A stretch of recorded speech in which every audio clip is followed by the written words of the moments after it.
back to Theology Today 101. I'm your host, John Davis, and I want to welcome you guys to this episode.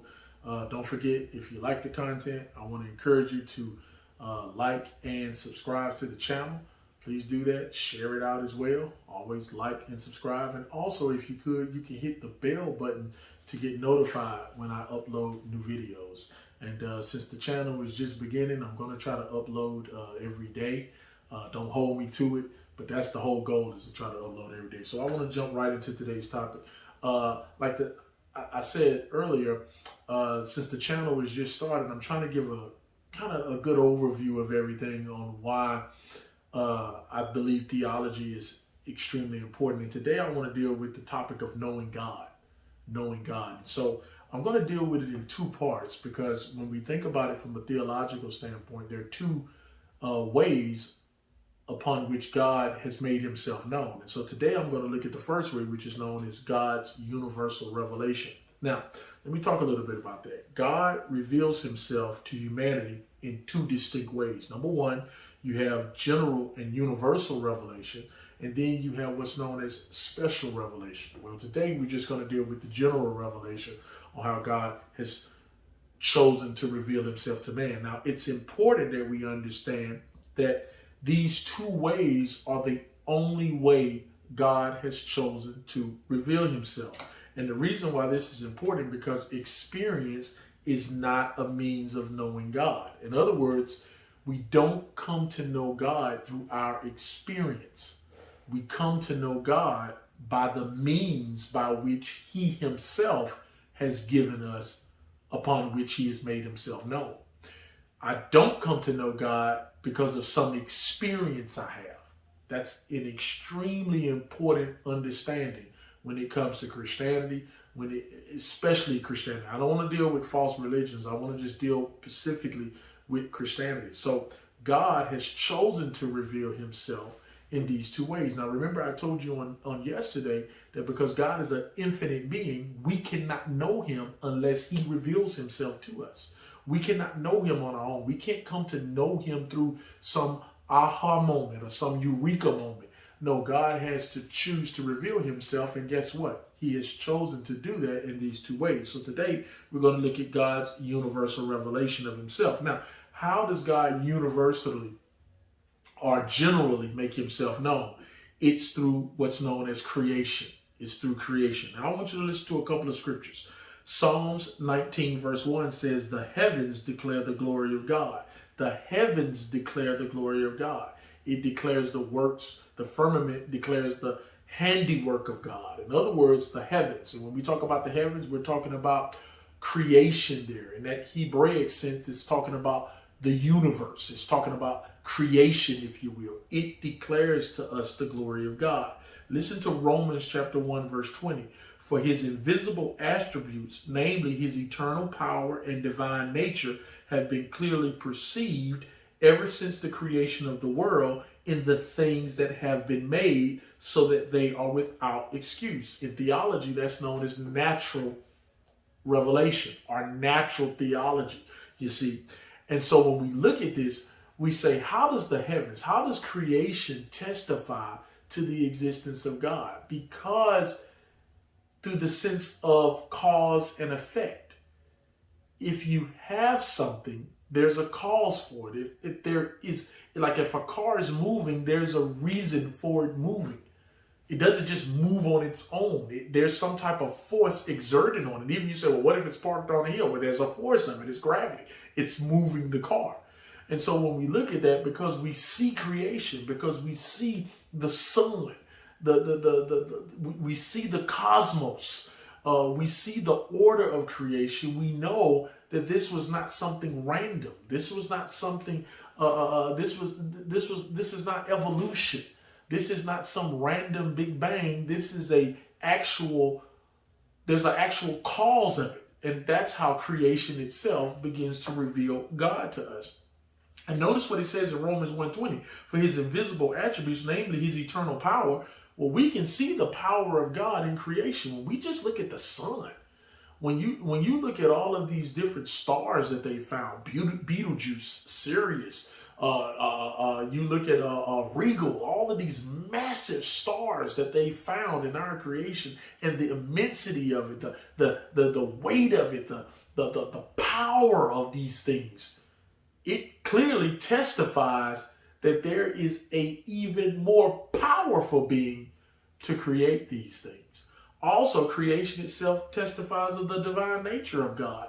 Because God created the earth the way he did and didn't put us 2 miles from the sun, or he didn't put us 1 billion miles away from the sun where we could freeze to death, or where we all had to live at the core of the earth to get heat, or he put us so close to the sun that we all die. In other words, God has ordered creation in such a way that it is actually hospitable to man.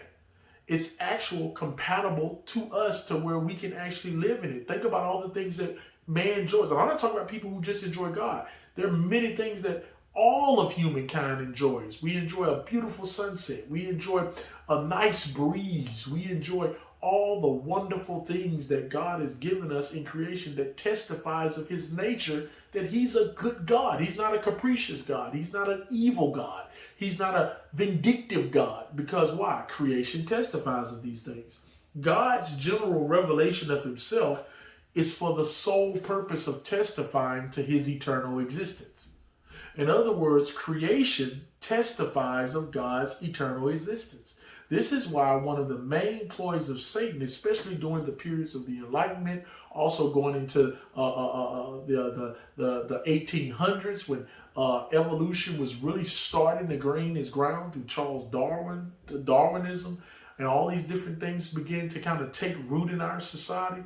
Well, that's a ploy of the enemy. That is a systematic ploy of Satan to remove the Creator. Over and over in the Old Testament, it gives glory to the Creator. The Psalms testifies to the Creator, the one who made heaven and earth. That's important, because when we understand that, we see that it testifies to the existence of God. Now, general revelation or natural theology is not intended to produce salvation. You cannot come to know God in a special way, in a saving way, in a redeeming way through natural creation. And so we don't want to look at that. That's when people go into error, when they're now worshiping the creation. They turn into pantheism, or they turn into some type of false view to where now God is a tree, God is the sun, God is the creation himself. No, God isn't the creation. He created creation. He's independent of, he's separate from creation.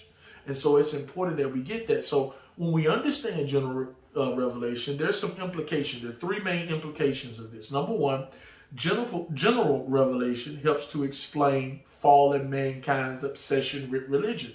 How come it seems like even when we come up with false religion, when man comes up with false deities, why is man obsessed with this a worship, if you will, of some type of deity? Where does that come from? Well, that's a testimony to that there's some type of, you heard theologians say it and preachers say it, there's this God type hole on the inside of man where he has to fill it. Well, if you don't fill it with God's special revelation of himself through the scriptures, which we'll get to in another message, we'll end up filling it with a false deity. We'll end up filling it with a false God. And that's what mankind has done. Number 2, the implications of God's general revelation of himself, it produces this. Mankind is absolutely without excuse for not believing in the existence of God. Nobody will be able to stand before God and just claim ignorance, because creation itself testifies that there is a God. Just like if I came and saw you, you testify that you have a mom and a dad. You did not spontaneously combust. You did not come out of nothing. You cannot have nothing plus nothing produce everything. That doesn't make any sense. The universe did not just spawn into existence. Actually, scientists recognize that the universe is not infinite, it's finite. It has a beginning point. It has a 0 point. And so that's important. And if it has a beginning point, then who created it? Well, Genesis chapter 1 tells us, verse 1, in the beginning, God created the heavens and the earth, period. So mankind is without excuse. Also, through general revelation, here's the third thing. Not only is God knowable in terms of existence through natural creation, mankind will be held accountable for that knowledge. In other words, what you do with God's general revelation of himself through creation is extremely important, because it is from that general revelation that God begins to reveal what's known as special revelation through the pages of Scripture. So if you just ignore general revelation like the atheists do, if you just ignore God's general revelation of himself through the universe, through the creation itself, through your own human body, how you're designed, how you're made, then you're going to be held accountable for that. Listen to this last scripture. Romans chapter 1, verse 18. For the wrath of God is revealed from heaven against all ungodliness and unrighteousness of man, who by their unrighteousness suppress the truth. For what can be known of God is plain to them, because God has shown it to them. In other words, when we understand this view, we recognize that man, it's not that he doesn't have enough information to know that God exists. He suppresses that information in unrighteousness. Because at the end of the day, if there is a God, which it is, if he has revealed himself to us, which he has, then mankind is going to be held accountable for that information.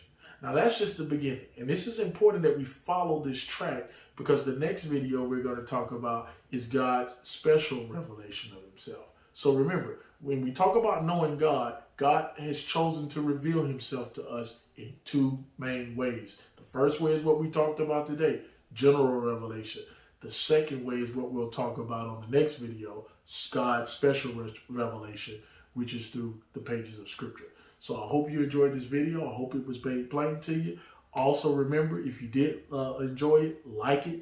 Also, subscribe to the page that way, and hit that bell to let you know when we post videos up there. So until we come back to this again, just think about the things that I've said. If you're struggling and how to come to know God, this will be a good foundation for you to begin to build upon. Okay? So I'll see you again on the next video. Until then, God bless.